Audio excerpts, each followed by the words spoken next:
Vimos tudo há 4 anos atrás de um pastor.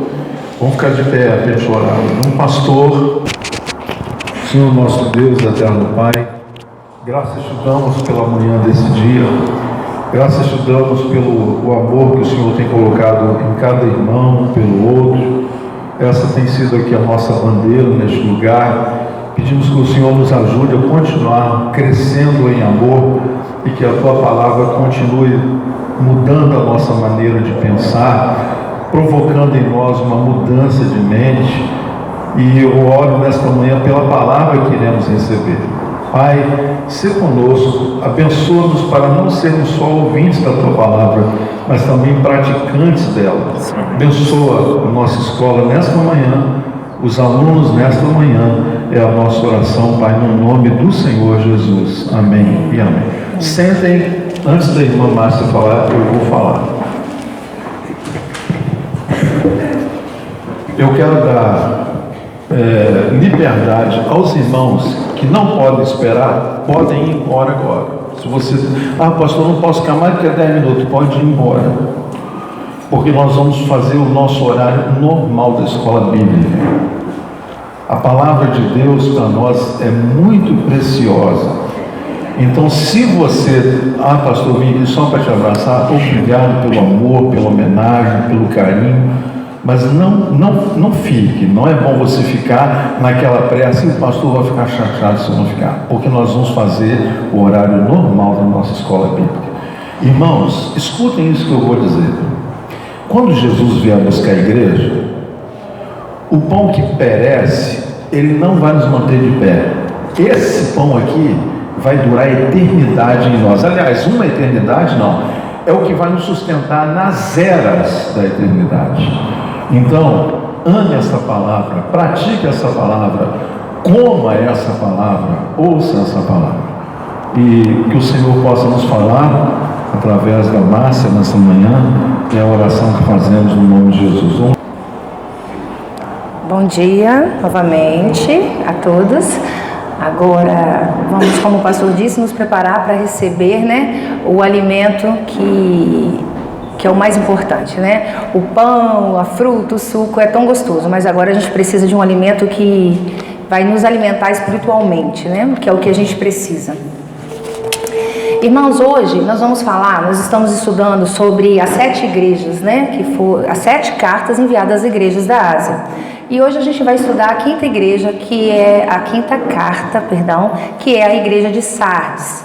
Eu gostaria de pedir que vocês abram a Bíblia no livro de Apocalipse, e o capítulo é o 3. São só 6 versículos, eu vou ler logo e depois a gente vai detalhando eles. Amém? Apocalipse 3, do 1 ao 6. Ao anjo da igreja em Sardes escreve: estas coisas diz aquele que tem os 7 Espíritos de Deus e as 7 estrelas.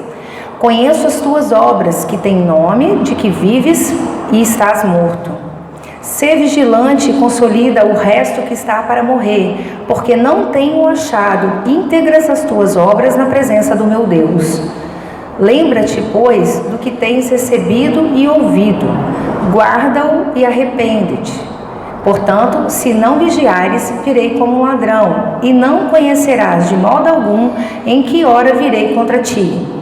Tens, contudo, em Sardes umas poucas pessoas que não contaminaram suas vestiduras e andarão de branco junto comigo, pois são dignas. O vencedor será assim vestido de vestiduras brancas, e de modo nenhum apagarei o seu nome do livro da vida. Pelo contrário, confessarei o seu nome diante do meu Pai e diante dos seus anjos. Quem tem ouvidos, ouça o que o Espírito diz às igrejas. Irmãos, essa carta que foi direcionada a Sardes, nós já tivemos estudos de algumas igrejas, que receberam essa carta. E Sardes, antes de eu começar a falar sobre essa carta, eu vou falar só algumas curiosidades sobre o lugar, para que a gente possa entender, algumas coisas que o Senhor escreve para eles. Porque todas as cartas, se a gente estudar profundamente, as características elas são muito direcionadas para aquela igreja específica. E aí a gente vai ver em alguns detalhes da característica dessa cidade que tem a ver com a carta que eles receberam. Sardes, ela significa pedra que brilha em contato com o corpo. Então, esse significado, a gente pensa, né, assim, para ela brilhar, ela precisa estar em contato com o corpo. E nós precisamos estar em contato com Cristo. Nós precisamos fazer parte do corpo de Cristo para que a gente possa brilhar também como essa pedra, né? Então esse significado eu achei muito, muito bonito. A gente precisa estar ligado ao corpo de Cristo, em comunhão, em santificação, né? Em confraternização. A gente está dessa forma, estando próximo a Cristo, fazendo com que a nossa pedra possa brilhar através de Jesus. Essa cidade, ela foi construída há mais de 1000 anos antes de Cristo. É uma cidade antiga. Ela foi construída numa montanha, assim, num rochedo, onde ela ficou 500 metros acima do nível do mar. Então, assim, imagina aqui um prédio de 500 metros. Eu não tenho nem ideia muito de distância. 500 metros daqui até onde seria? Até o Carone? Mais ou menos? Não faço ideia. Mas imagina isso para cima. Então seria uma igreja muito grande. E isso fazia com que eles se achassem invencíveis. Eles achavam que as muralhas deles eram intransponíveis. Eles se achavam, literalmente, eles achavam que eles nunca iriam ser invadidos porque eles estavam acima. Eles se sentiam superiores por isso. O que foi um erro, que a gente vai ver lá na frente. Então eles eram acima do nível, muito acima. Era uma igreja, uma cidade riquíssima. Eles tinham um rio que cortava Pactolus, alguma coisa assim, que ele oferecia a eles ouro e prata, mas assim, numa quantidade muito grande. Então, Sardes era a capital de um reino chamado Lídia, e onde tinham, né, várias cidades. Eles eram uma capital. Esse reino da Lídia era riquíssimo, eles eram muito ricos. Inclusive Sardes era uma das cidades mais magníficas da época, muita riqueza, eles eram muito ricos. Então existem alguns ditados populares que a gente às vezes usa, assim, antes só do que mal acompanhado, né? Não tem? Quem come primeiro come cru, essas coisas assim. Então eles tinham um ditado na época que dizia assim, que rico seria, se a pessoa quisesse se dizer rica, ela dizeria rica como Creso, que era o monarca daquela época. Ele era tão rico que o nome dele se tornou um ditado popular, de tanta riqueza que eles tinham. E hoje, essa cidade que era tão rica, que tinham tantas coisas, que recebeu tantas coisas do Senhor, é uma aldeia, lá, uma aldeia pequena chamada Sardes, que fica na Turquia, né? Que já foi falado que as igrejas da época hoje é o território da Turquia. E quem visita essas ruínas fica assim espantado, porque as ruínas nem sombra fazem. Eu li alguns relatos dizendo que nem sombra fazem, de tão pequenas. Agora imagina um lugar tão grandioso, um lugar que se achava tão assim poderoso, porém nós vamos ver quais foram os erros deles e que fizeram, né, se tornarem ruínas que hoje são insignificantes, né, pra gente. Isso eu falei rapidamente, só para a gente entender como é a cidade. Provavelmente, os estudos dizem que essa igreja foi fundada por Paulo, era uma igreja cheia do Espírito Santo, porém, ela foi se afastando da palavra de Deus, ela foi se esvaziando do Espírito. E aí nós vamos ver que Jesus assim diz para eles nessa carta, que como eles foram se esvaziando, que essa igreja estava morta. Né? Agora nós vamos detalhar os versículos para a gente entender essa mensagem que o Senhor tinha para essa igreja.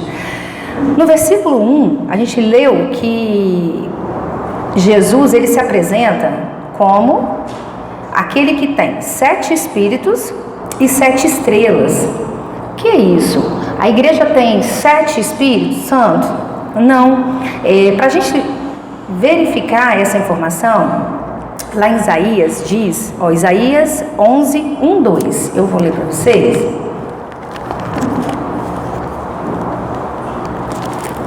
porque eu separei um monte de página aqui, para não perder a marcação. Então, Isaías 1:2 diz assim: do tronco de Jessé sairá um rebento, e das tuas raízes um renovo. Repousará sobre ele o Espírito do Senhor. Agora vamos observar os espíritos que ele fala. O espírito de sabedoria, de entendimento, o espírito de conselho, de fortaleza, de conhecimento e de temor ao Senhor. Então ele diz que essas características, que essas manifestações do Espírito estão em Jesus. Então por isso que ele diz que ele tem os 7 Espíritos. São as manifestações que o Espírito veio para se apresentar, mas é um único Espírito, né? E quando ele diz que ele tem as 7 estrelas, as estrelas são os anjos enviados para cada igreja. Então o Senhor Jesus, ele domina a igreja, ele tem nas mãos as 7 estrelas, os 7 anjos enviados para essa igreja, uma igreja que ele diz que está morta. Então se essa igreja está morta e ele detém tudo isso em suas mãos, a gente chega à conclusão que só o Senhor Jesus é capaz de vivificar essa igreja. Só Ele é capaz de fazer com que essas pessoas que estão mortas espiritualmente voltem, né, para a sua salvação, para o lugar onde elas deveriam ter ficado e não ficaram, né? Aí a gente vê no versículo 2, no versículo 1, a parte B, Jesus relata os problemas da igreja, né? E um dos problemas é esse. Ele diz que, no versículo 1, a parte B, conheço as tuas obras, que tem nome e que vives, mas está morto. Então Jesus diz para eles que eles têm obras, que para a igreja externa, para quem está do lado de fora, eles estão vivos, estão bem, visualmente eles estão bem, mas que eles estão mortos espiritualmente. Sardes vive de aparência, mas o Senhor, ele estava vendo a apatia espiritual daquela igreja. Eles estavam mortos espiritualmente. Então, por que isso, irmãos? A importância de falar sobre isso, porque a gente não pode se enganar com as aparências. Hoje existem várias igrejas que a gente olha e fala assim: nossa, né, uma igreja grandiosa, uma igreja que fala o que faz, que vai promovendo as pessoas lá dentro, que vão virando, né, cada dia mais alto a hierarquia, e você vai vendo. Não estou julgando ninguém, mas eu estou dizendo que a gente não pode se intimidar por isso, porque só quem sabe qual é a realidade dessa igreja, o coração de cada pessoa, é o Senhor. Só o Senhor consegue ver o que está em cada coração. Então nós não devemos viver de aparências, porque às vezes, imagina uma maçã, né? Uma maçã vermelha girando assim, brilhando, linda. É uma coisa que atrai os nossos olhos, né? Uma imagem bonita, uma aparência bonita. Mas às vezes, quando você corta aquela maçã, ela está podre por dentro. Então isso também pode acontecer dentro da igreja. Podem ser pessoas com aparências boas, uma fachada bonita, mas dentro, como está dentro dessa igreja? Como está dentro de igreja? Eu, você, né? Nós somos igreja, nós somos, cada um de nós, o templo do Senhor, do Espírito Santo. Então, como nós estamos por dentro? Essa é uma mensagem que nos faz pensar: será que estamos aqui só de aparência? Só enfeitando o banco? Só fazendo de conta que eu estou indo à igreja? Porque só vir à igreja, para as pessoas que estão de fora, ok, eu estou cumprindo o que eu preciso cumprir. Mas como está sendo a minha conduta? Como está sendo a minha... Obrigada. Viver de aparência, irmãos, então, ela só serve para a vida terrena. Só isso. Mas para nada. Só que nós estamos aqui buscando uma vida além dessa. Nós estamos buscando muito mais do que viver bem, viver bonito, ter uma aparência boa aqui nessa terra, não é verdade? No versículo 2, Jesus, ele diz assim, ele continua relatando os problemas de Sardes. Então, primeiro ele relata dizendo que eles têm aparência de vivos, mas estão mortos.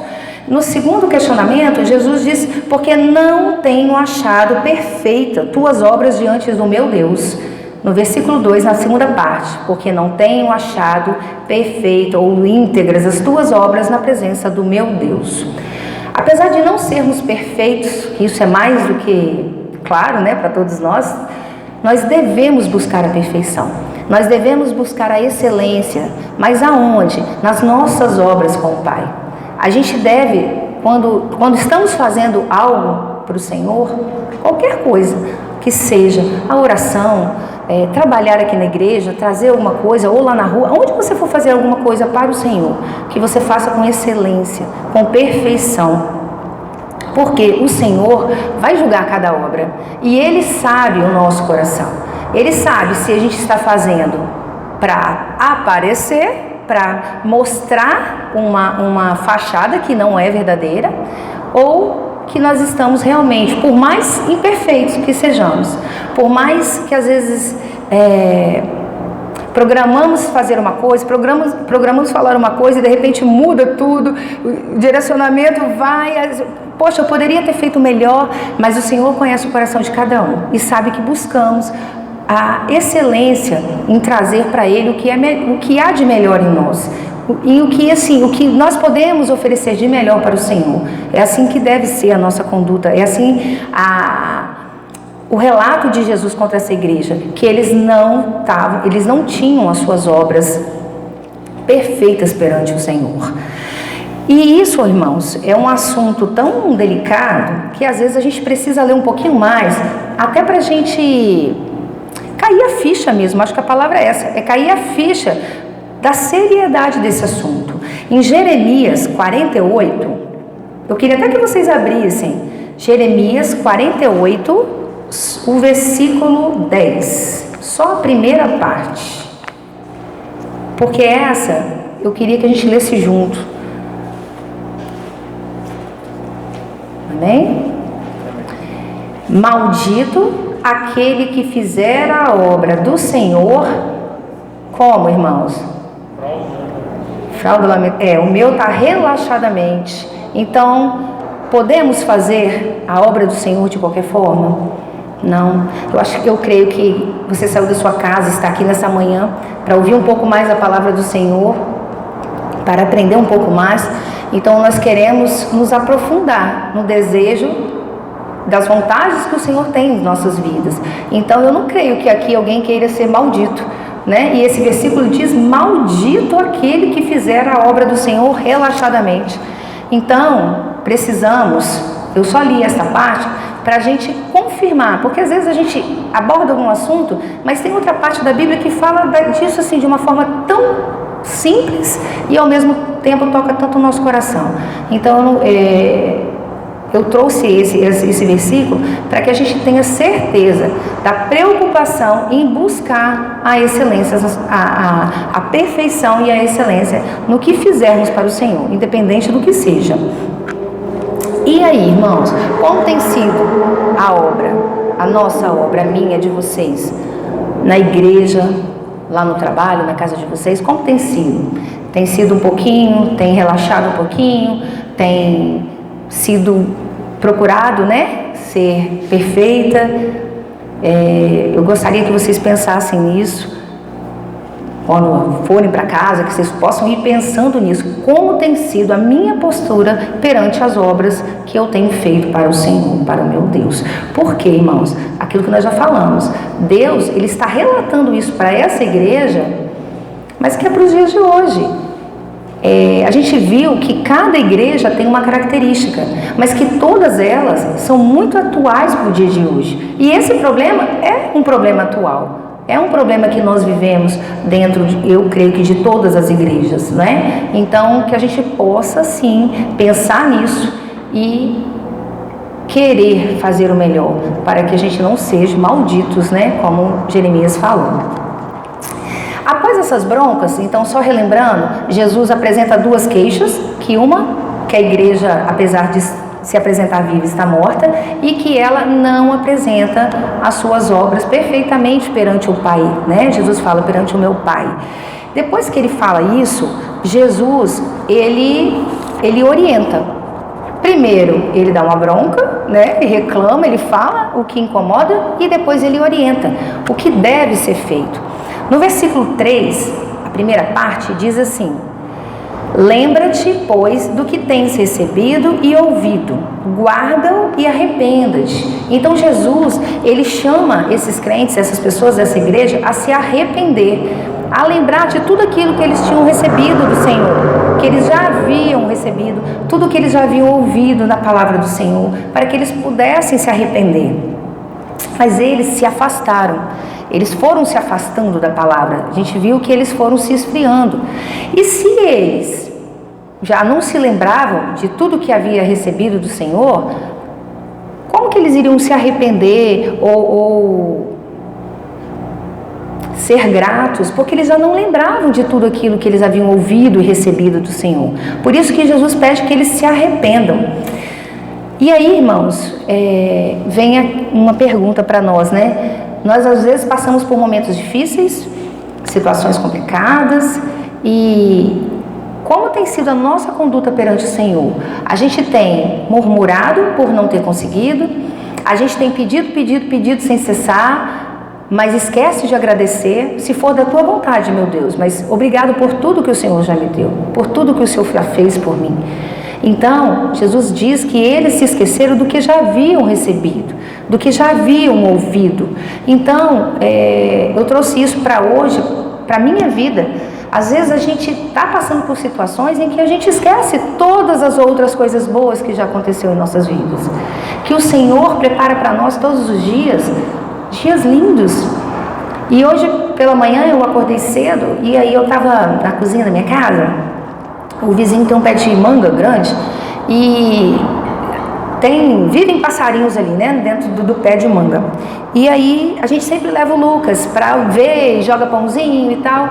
E aí hoje eu estava lembrando disso, né? Eu falei, poxa, às vezes são coisas tão pequenas pra gente, olhando, não é que são pequenas, são grandiosas, são maravilhosas, mas que passam despercebido no nosso dia a dia. A gente esquece de ver um passarinho cantando e ver que aquilo é obra do Senhor, que aquilo é uma maravilha do Senhor para alegrar os nossos dias. E aí, irmãos, eu não sei, mas o passarinho pousou bem na minha janela e deu uma piadinha assim, aí eu olhei e vi, e eu tinha pensado nisso. E que às vezes eu esqueço de agradecer por esses momentos, de olhar pela minha janela e ver, sabe, aqueles passarinhos ali cantando, e o Lucas joga farelo de pão, e eles vêm comer, que já não tem medo, né, assim, já não estão assustados, e hoje aquele passarinho veio na minha janela. Então, assim, até me emocionei, porque foi realmente lindo de ver, né? Quem mora pro lado de cá, não sei se já observou que pela manhã, todos os dias pela manhã, 5 e pouco, 6 horas assim, e no final da tarde, tem uma galera de passarinho, nem sei como é que fala, até esqueci. Eu não sei se é maritaca, se é periquito, que eles têm um barulhinho diferente. Eles vêm tipo do Araçás em sentido coqueiral e no final da tarde eles voltam. É lindo. Eu só vi que um dia eu fui assim no terraço e são verdinhos, então acho que é tipo uma maritaca, que é pequeno. E todos os dias eles fazem aquela dança linda, voando, sabe assim. Agora eles estão fazendo até um trajeto diferente, mais pro lado da praia. Então isso, gente, são momentos, são situações que nós devemos agradecer a Deus, porque Ele prepara isso todos os dias para nossas vidas.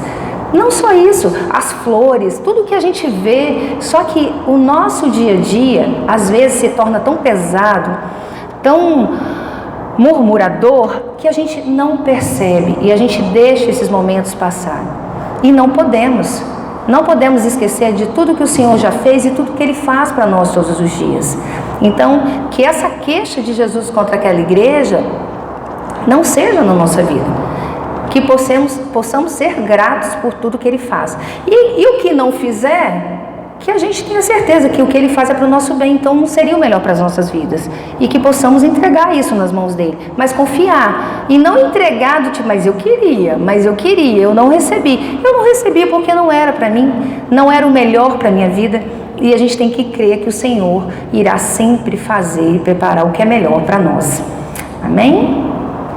No versículo 3b, ele diz: porquanto, se não vigiares, virei como ladrão, e não reconhecerás de modo algum em que horas virei contra ti.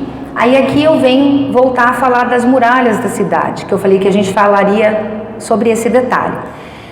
Jesus diz que se não vigiar, ele virá como um ladrão. Por quê?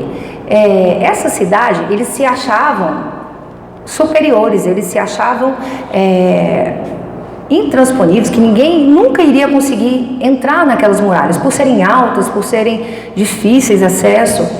Só que eles foram por 2 vezes invadidos, conquistados, porque eles estavam dormindo e não estavam vigiando. Então, eu acho legal, assim, na palavra, que Jesus, nas cartas, ele sempre usa um detalhe daquela igreja para mostrar para eles como acontece. Então, eles, quando ouviram isso, tenho certeza que eles entenderam qual foi a mensagem.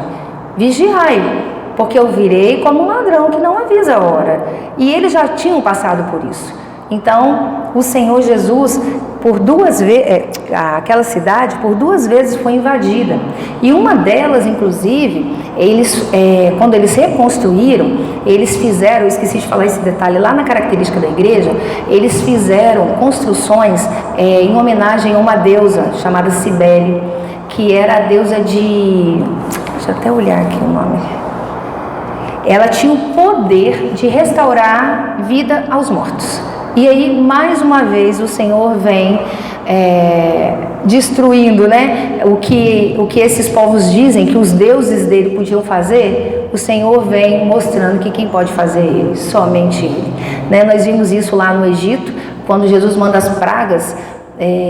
Isso fica muito claro, né? Porque Jesus usou as pragas dos maiores deuses que eles acreditavam que cuidavam deles, né? O maior era o sol, inclusive, né? E aí Deus manda a escuridão e o Deus deles não fez foi nada. E aí, para a honra e glória do nome do nosso Senhor, foi provado, né, mais uma vez, que só o nosso Deus é o Deus Criador, é o Deus que pode cuidar, que pode fazer todas as coisas. Então, mais uma vez, nessa igreja foi mostrado isso, que a deusa deles não servia de nada, porque aquela igreja estava morta espiritualmente, e que ela não teve poder nenhum de restaurar ninguém naquela igreja. Então, quando a gente fala sobre vigiar, sobre orar, a gente tem várias passagens na Bíblia que falam sobre isso, né? Fala sobre o ladrão que chega, que se alguém soubesse ficaria esperando a hora, mas ninguém sabe. Então essa é a nossa situação quando a gente diz sobre a volta do Senhor. A gente não sabe. Então a gente não tem que dormir, a gente tem que vigiar, orar. Dormir sim, claro, né? A gente precisa dormir para renovar as nossas energias, mas a gente não pode dormir dentro do reino, a gente não pode dormir espiritualmente. E lá em Efésios 5,14, eu vou ler, se vocês quiserem, rapidinho, vou ler, não precisa abrir não. Efésios 5,14 diz assim: pelo que diz, desperta, ó tu que dormes, levante entre os mortos e Cristo te iluminará. Então, Jesus fala, a palavra diz mais uma vez o que Jesus disse àquela igreja: desperta, acorda, porque Cristo te iluminará. Mas para isso você precisa acordar, levantar entre os mortos e reviver, né? Buscar esse avivamento, né? Para quem de repente está desanimado, percebe alguém que está desanimado, a gente precisa ter isso muito forte no nosso coração. Desperta tu que dormes, tá? Para que o Senhor possa iluminar as nossas vidas. Quando Jesus, ele se apresenta, depois ele demonstra suas queixas, ele apresenta suas queixas contra a igreja, depois ele orienta. Então ele orientou o quê? Convidou as pessoas a se arrepender e convidou as pessoas para vigiar. Então ele primeiro diz qual é o problema, depois ele diz uma orientação que se seguir vai dar certo, e aí além de tudo, depois que ele diz o que nós devemos fazer, que nós acabamos de estudar, que seria nos arrepender e vigiar, ele ainda nos dá uma promessa. Ele diz no versículo 4 assim: umas poucas pessoas que não contaminaram as suas vestiduras andarão de branco junto comigo, porque são dignas. Então haviam poucas pessoas naquele lugar que não haviam se contaminado com o pecado daquele lugar, com a morte espiritual daquele lugar. Existiam poucas pessoas e que essas pessoas estariam de branco, andariam com o Senhor Jesus porque elas eram dignas disso. O que a gente tira desse versículo, irmãos? Que o Senhor conhece cada um individualmente, que a salvação vai ser individual. Então a gente pode estar em um meio de pecado, mas a gente não pode se corromper, não achar que aquilo é normal, que aquilo é natural. Está todo mundo fazendo, vamos também, e vamos, como a gente tem visto várias igrejas tendo atitudes, às vezes para agradar, para se tornar moderna, para não perder fiéis, porque o evangelho não agrada. Então, a igreja, os líderes, às vezes vão fazer a vontade do povo, a vontade do que está de atual, do que está de moderno, para não perder fiéis, ou simplesmente para atrair mais pessoas. Mas nós não devemos ter essa postura. O evangelho não pode ser mudado, né? A palavra até diz isso, ai de quem mudar alguma coisa na palavra. Então nós temos que seguir o que está aqui. Então, irmãos, naquela igreja onde havia a grande maioria se perdido, haviam poucas pessoas. E que nós possamos ser essas poucas pessoas no meio onde nós estamos. Porque não haverá salvação em grupo. Se o pastor for salvo, ele não vai levar todos nós. Se ele não for salvo, só um comentário. Não significa que eu não possa ser salvo. A salvação é individual. Então nós possamos buscar a nossa santificação. Eu não posso esperar que o André venha para a igreja, busque a santificação, busque o conhecimento da palavra, busque servir ao Senhor, porque Ele vai me levar junto, porque não vai. Então nós estamos aqui hoje aprendendo, buscando a santificação, buscando a palavra do Senhor, o que às vezes, irmãos, é assustador, porque quanto mais a gente estuda, mais exigente a gente tem que se tornar para ficar próximo de Cristo, mas é assustador. Hoje mesmo, quando eu li essa palavra, é maldito que faz a obra com relaxo, com desleixo. Eu fiquei, meu Deus, como o Senhor tem recebido o que eu tenho feito para Ele, como que o Senhor tem recebido as obras que eu tenho feito em nome dEle. Então, assim, essa questão da salvação ficou muito clara, né, nessa cidade, que parecia que todos estavam perdidos, todos estavam condenados. E não é assim. E em outras situações, olha, Noé, o povo daquela época era uma geração pervertida, mas nem todos se perderam. Noé se salvou, ele e sua família. E aí tem várias situações que a gente, Ló, né, lá em Sodoma e Gomorra, a gente tem várias situações que a gente poderia citar, onde a grande maioria estava perdido, mas alguns que continuavam firmes na palavra do Senhor foram salvos. E que a gente possa, meus irmãos, ter essa certeza, né? E a certeza, porque isso faz com que a gente tenha mais vontade de buscar, porque às vezes desanima. Às vezes você vê todo mundo fazendo errado, vê as atitudes, você fala, poxa, não que eu sou perfeita, não sou, cometo muitos erros, mas às vezes tem algumas situações que você fala, puxa vida, né, mas a pessoa faz isso, não acontece nada, e às vezes a gente está ali aparentemente não acontece nada. A aparência é uma coisa, mas às vezes, lá, sozinho, a pessoa está pagando por isso e a gente não vê, a gente só vê a aparência. Por isso não devemos nos impressionar por aparência. E aí o Senhor, Ele apresenta essa salvação, né, para aqueles que estavam separados.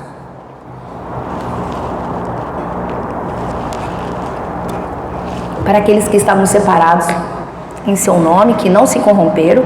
E aí, então a gente viu toda a trajetória, onde ele aponta, aonde ele orienta, aonde ele faz a promessa. E aí, irmãos, o último o versículo número 5, ele fala sobre os vencedores. O vencedor será assim vestido de vestiduras brancas e de modo nenhum apagarei o seu nome do livro da vida. Isso é lindo, olha. Pelo contrário, confessarei o seu nome diante do meu Pai e diante dos seus anjos.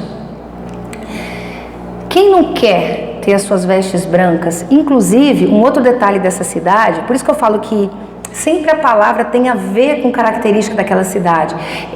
O comércio, um do comércio muito grande que eles tinham era tecidos, eram lãs, mas eles também tingiam de cores, muitas cores, púrpura, amarelo, verde, e aí Jesus vem trazendo sobre as vestes brancas, o que para eles era um orgulho, vender tudo aquilo colorido, provavelmente eles deveriam usar tudo muito colorido, né? Jesus vem trazendo sobre vestes brancas, e eu acho que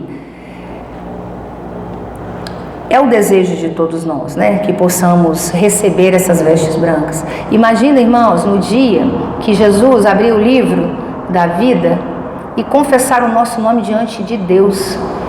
Imagina que momento, né? Assim, a gente lê e pensa como vai ser isso, quão grandioso vai ser essas situações. Agora, vocês acham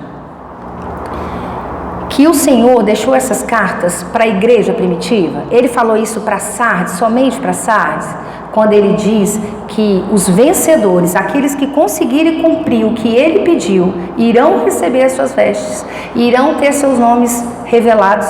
Não, é para hoje, como nós já falamos. Então, essas orientações são para os dias de hoje. Por quê, irmãos? Em qualquer época da história, sempre existiu crente compromissados e descompromissados.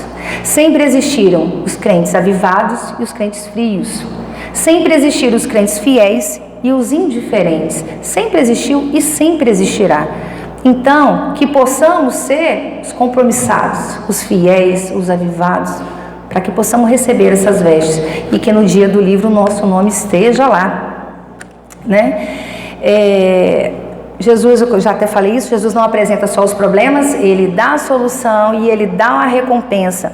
Nas cartas anteriores, eu vou ler só a recompensa, mas eu não vou ler as próximas para que não tire, né, o que irá vir. Na primeira carta a Éfeso, ele diz assim: quem tem ouvidos, ouça o que o Espírito diz às igrejas. Ao vencedor, dar-lhe-ei que se alimente da árvore da vida, que se encontra no paraíso de Deus. Para a igreja de Esmirna, ele oferece o vencedor, no último versículo sempre, o vencedor de nenhum modo sofrerá dano à segunda morte. A igreja de Pérgamo, ele diz: ao vencedor, dar-lhe-ei do maná escondido, bem como lhe darei uma pedrinha branca, que muitos levaram para casa, e sobre essa pedrinha escrito um nome novo, o qual ninguém conhece, exceto aquele que o recebe. Tiatira diz que, assim como também eu recebi de meu Pai, dar-lhe-eis ainda a estrela da manhã. E Sardes, né, a gente acabou de ler, dizendo que o vencedor receberá as vestiduras brancas, né, e de forma alguma apagarei o seu nome do livro da vida. Então, irmãos, estamos vivendo um tempo, assim, aquilo que nós já falamos, em que a igreja, em que as pessoas estão sofrendo muita influência, principalmente nesse mundo virtual que está tão forte, né? As nossas crianças, e a gente precisa trazer o nosso centro, o nosso foco, que é Jesus, para que a gente não se perca, nem como pessoa, nem os nossos filhos, como a Gisana disse no dia do curso, que eu achei assim, foi uma frase que eu já repeti para várias pessoas, que eu achei perfeita. Às vezes nós perderemos, né, a minha ainda não é adolescente, mas às vezes a gente pode perder os nossos filhos dentro da nossa casa, para o computador, né, para o celular, para a internet. Então, é só para os nossos filhos? Não, somos nós também. Porque às vezes estudar a palavra é tão difícil, dá um sono, daqui a pouco eu leio, mas para o Instagram, para o Facebook, todo mundo tem um tempo para dar uma olhadinha, todo mundo tem um tempo para responder um WhatsApp.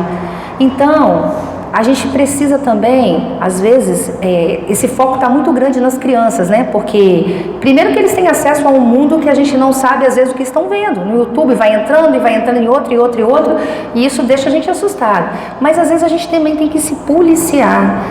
O que a internet tem feito, trazido de bom para mim? O que eu tenho usado de bom na internet? Só olhar a vida dos outros? Só ver aonde um foi passear, aonde não foi? Ok, muito bom, né? A gente postar coisas boas, momentos bons, mas se eu tenho tempo para isso, por que não buscar a palavra do Senhor? Se às vezes ler a Bíblia for difícil, às vezes a gente lê, dependendo da versão, para que eu possa aprender um pouco mais sobre ele, fica para o dia seguinte. E no dia seguinte acontece tudo novamente. Muitas mensagens no WhatsApp e você tem que responder, e daí pede uma informação e vai, e o dia passou novamente. E aí a gente, no domingo, chegou domingo, vou para a igreja, vou ouvir a palavra. É o suficiente? Vocês acham que se o Senhor fosse escrever uma carta para a nossa igreja hoje, qual seria a queixa dele sobre a nossa igreja? Não vou nunca, né? Não tenho condição de apontar, mas eu acho que cada um, não a igreja IBR, a igreja Marcileia, a igreja André, a igreja Zana, a igreja, cada um. O que o Senhor escreveria para você? Qual seria a queixa dele para você? Pensando que, de acordo com a queixa, ele também dá a solução. E ele também dá a promessa. Ele também vai dar o que tem de bom aos vencedores. Então, a morte espiritual, irmãos, ela vai acontecendo lentamente. Como eu disse, os relatos, eu estou dizendo de coisas que acontecem comigo, tá? Porque o dia vai, e uma coisa faço, outra coisa faço, passa mais um dia, passa mais um dia, e a morte espiritual, ela vai acontecendo gradualmente. Não é, hoje eu estou aqui, ó, cheio do Espírito Santo, cheio da palavra, amanhã morri. Não é assim. Vai se esfriando. Por isso a importância, irmãos, de servirmos a Deus. Por isso a importância de nos envolvermos com as coisas da igreja. Independente do que seja. Às vezes, estar aqui assusta. Para algumas pessoas que eu já conversei, me assusta também. Eu estou aqui suando, tremendo. Mas, cara, você vai ter alguma coisa o Senhor tem para você aqui na igreja.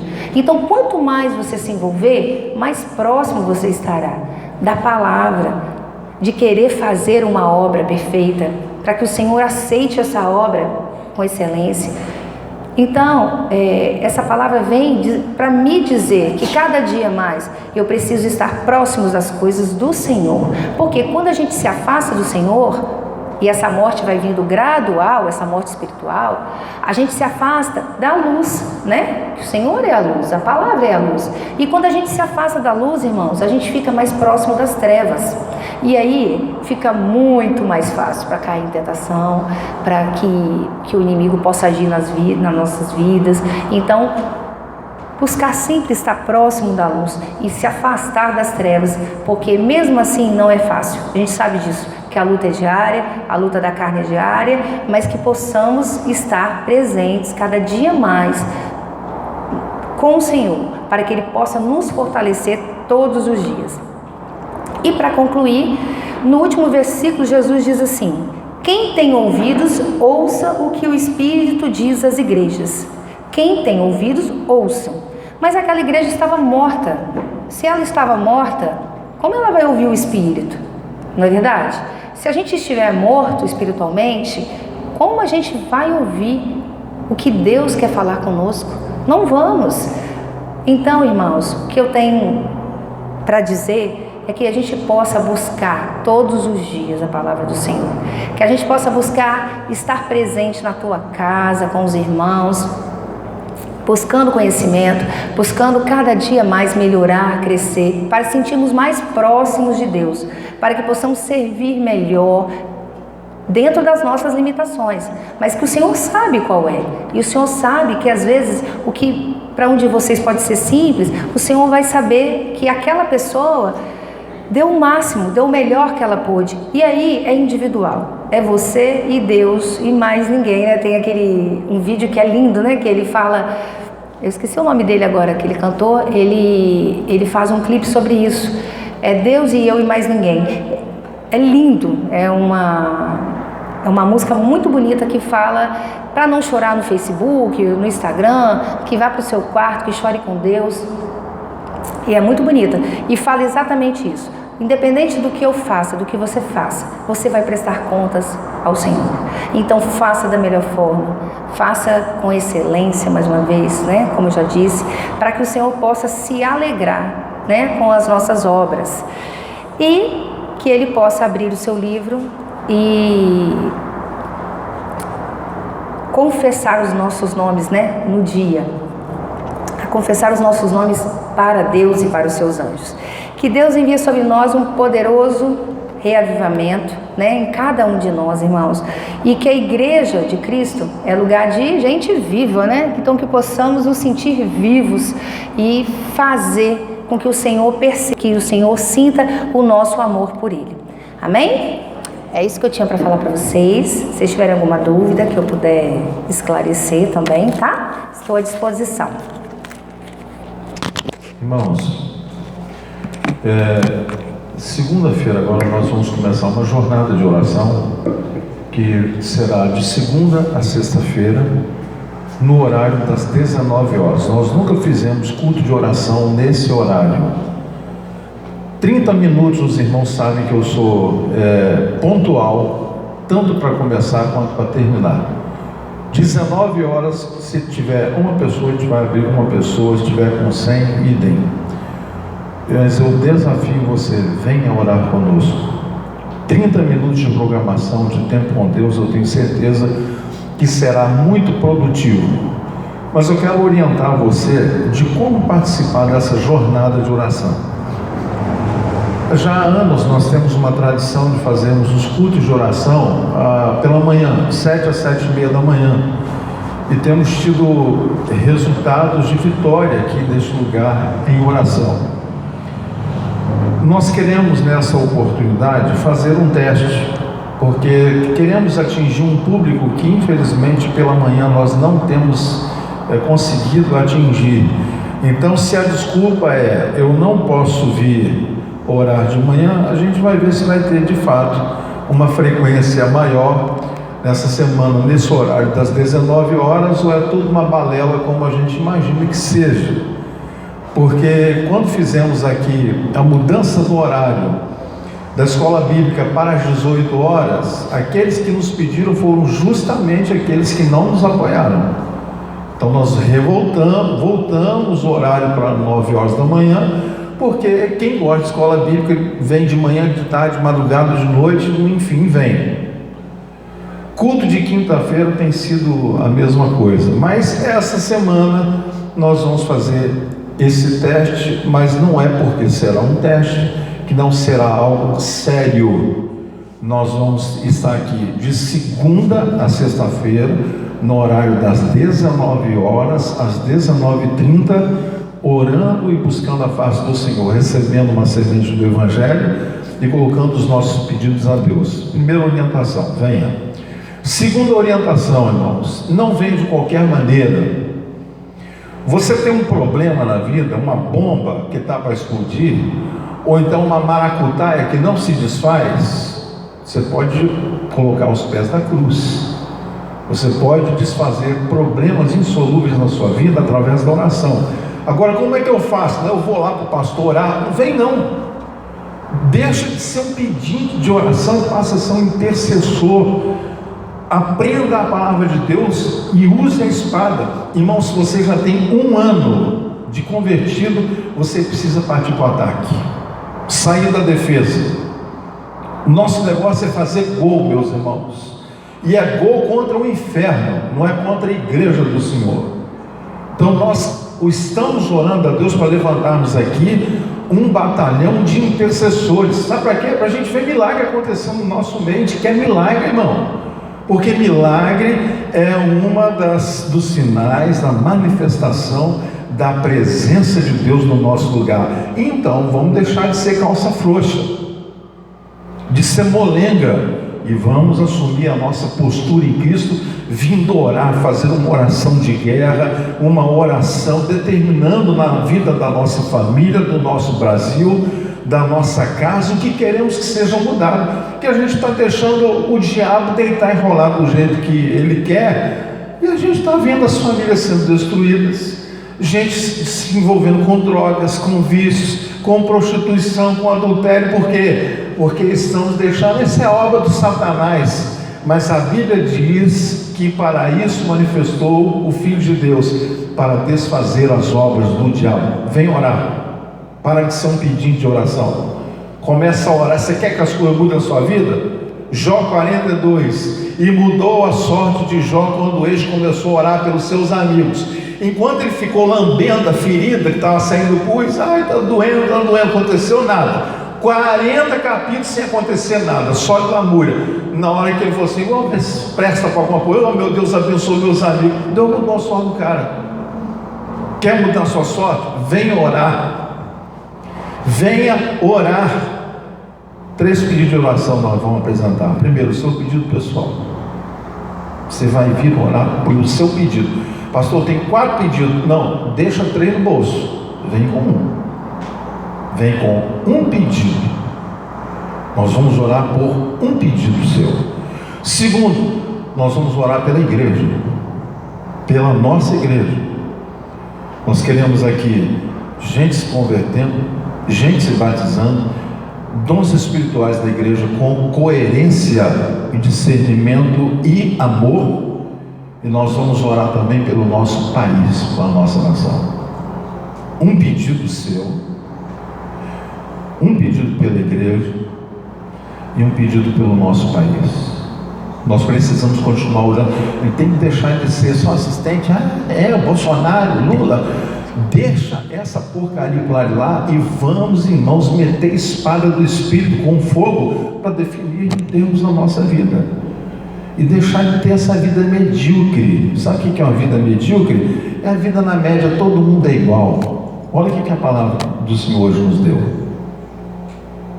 O Senhor vai nos vestir de vestes brancas, e já está nos vestindo hoje.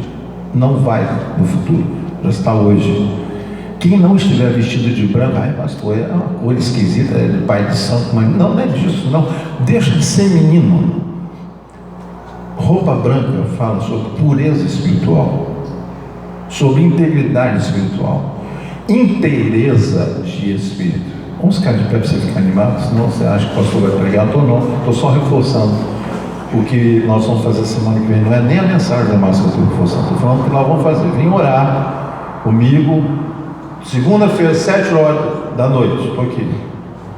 Terça-feira estarei aqui em nome de Jesus. Quarta-feira, se Deus quiser, Deus vai me dar força.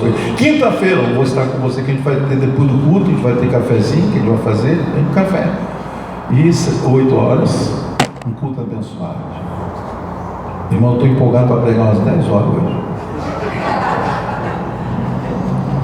Mas vou descansar. Hoje nós temos um pregador de fora, vai nos trazer uma palavra. Acho que eu estou empolgado porque eu estou descansado. Eu descansei hoje, fiquei tranquilo, não era eu pregar. Então fico feliz com isso, descansado. Nós vamos ter um culto muito especial hoje à noite. Traga pessoas para ouvir a palavra de Deus. Vai ser uma bênção, o mensageiro vai nos trazer uma palavra. O louvor, os irmãos estão preparando, vai ser uma bênção. Não deixe de vir. Agora, como é que eu venho para a igreja? Eu vou te dar uma dica. Estou saindo de casa, meu Deus, eu quero algo sobrenatural do Senhor hoje na minha vida. Deus vem e faz. Se você vier sem expectativa nenhuma, não acontece nada, não você sai falando mal, sai amaldiçoando e recebendo uma praga na sua cabeça. Mas se você sai de casa, o culto vai ser uma bênção, Deus vai usar um mensageiro, vai usar o louvor. Meu irmão, você fica a semana toda dizendo o culto. Abre a mão. Tem café lá fora esperando, tá? Não pode sair agora, você pode tomar café até 3 horas da tarde, depois para, vai para casa, almoça. Obrigado por essa palavra, Senhor. Eu louvo o Senhor pelo amor dos irmãos conosco, os pastores da igreja, os líderes aqui, por eles reconhecerem, por eles terem esse temor em honrar. Pai, abençoa o amor de cada irmão aqui nessa igreja, que eles possam colher o fruto desse reconhecimento, desse amor. Nós acolhemos a Tua palavra em nosso coração e pedimos, clamamos veementemente, Senhor. Senhor, fortalece-nos, não nos deixe cair em tentação, livra-nos do mal, pois Teu é o reino, o poder e a glória para sempre. Amém. Deus abençoe você. Toma um cafezinho lá, porque você não passa lá, toma um café lá.